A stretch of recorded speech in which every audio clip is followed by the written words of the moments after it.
When I found a small print of Whistler's painting, I was looking at it carefully and I was thinking what an interesting composition it was. And I was wondering if there was a way that I could make work about that composition. And then I realized it was an opportunity to make work that had humor. She's incredibly witty, and each photograph is funny and smart, and her mother is such a trooper for putting up with all of that. She didn't care. She just wanted to hang out with me and spend time with me, so she was thrilled to have that opportunity. Her mother's role in the project, I thought their interaction that was clear in the setting up of the scenes, I thought was most interesting. She would wear one or two outfits. Maybe once every 2 weeks she would come and model for me. And I don't shoot a lot of film. I shoot maybe 2, 3 images. So she didn't have to sit there for very long. But I didn't shoot them all at once. It took me about 2 years to shoot. I found a painting of a man and I realized, well, she could be the bride and he was the husband. So it was all kind of like, sometimes I found a painting that worked and then I had to find the costume. And sometimes I found the costume and then I would have to find the piece of art that would go with it. The black velvet paintings with Elvis are kind of famous in the kitsch world, and I found one and I wanted to have my mother dress as Elvis. So I found a white jumpsuit in a thrift store, and then I sewed on all the fringe and the glitz and bought an Elvis wig and put her together in that, and I think it's pretty funny. To me, it's a success, and what she had spoke a little bit about in her lecture was it was a throwback to Whistler. So she's smart in the sense that she's referencing painting and art history.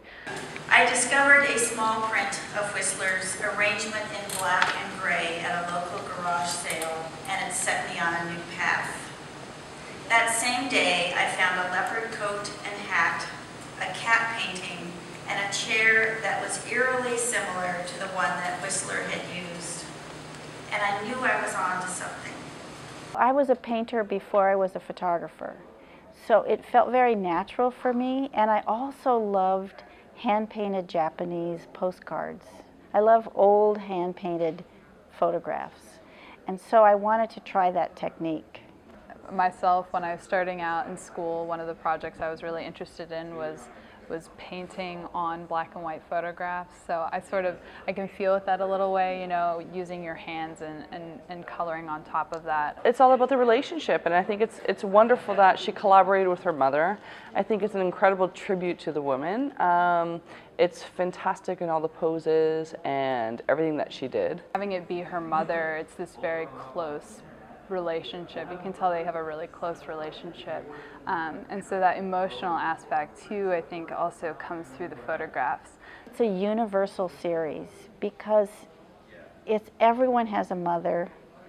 Everyone fantasizes maybe about their mother dressing up, and so the work has gone all over the world because it's such a universal subject. And humor is universal if you can present it in a way that people understand. Everybody can relate to it. You know, that's the one thing people keep forgetting is like having things that everyone can relate to is really important. I've seen them online on her blog and on other various places, but being able to see that in person is really kind of breathtaking in a sense. How funny they are. Each one is really individual and creative and has so much character. I only want to say that I want to make photographs till I die, and I just want to keep going, and I think that keeps you looking at the world, it keeps you compassionate, it keeps you engaged and involved, and it's really exciting to be a photographer in this day and age, so I feel really lucky.